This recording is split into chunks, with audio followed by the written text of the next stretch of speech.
As many of you will remember, it was rumored months ago that the next installment of the Wonder Woman franchise would take place sometime in the 1980s with the Cold War as the backdrop, and that Chris Pine would return as Steve Trevor. Now we know that at least part of that rumor is true, as DC has released the following image saying simply WW84, obviously implying that the movie will take place in 1984.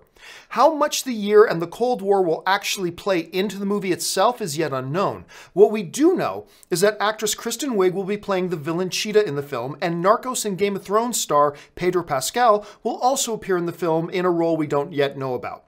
The first Wonder Woman movie made $821 million at the box office, making it the second biggest DCEU movie behind only Batman vs. Superman.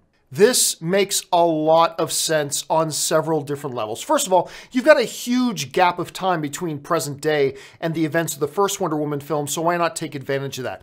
But here's the biggest reason to me that this is a smart move.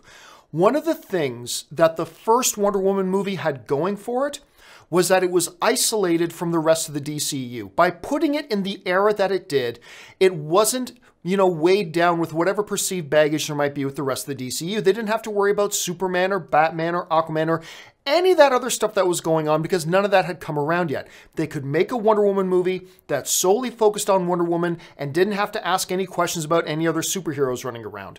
By setting this movie in the era of the Cold War in the 1980s, they're taking advantage of that big advantage once again. Once again, they're going to be isolated from the rest of the DCU, and they can really just focus the entire movie on Wonder Woman herself. Now, as to the other part of those rumors that we heard a couple months ago that Chris Pine may return, I'm still open to that one way or the other. I mean, acting-wise, he was the strongest part of the first film. It'd be good to have him there as a solid presence as well, but bringing in another actor like Pascal, who's an incredible performer, he would hold up pretty strong as well. So look, I don't know whether Wonder Woman 2 is going to turn out to be as good as the first one or not, but all these things to me is pretty good sounding news. This should make anybody optimistic.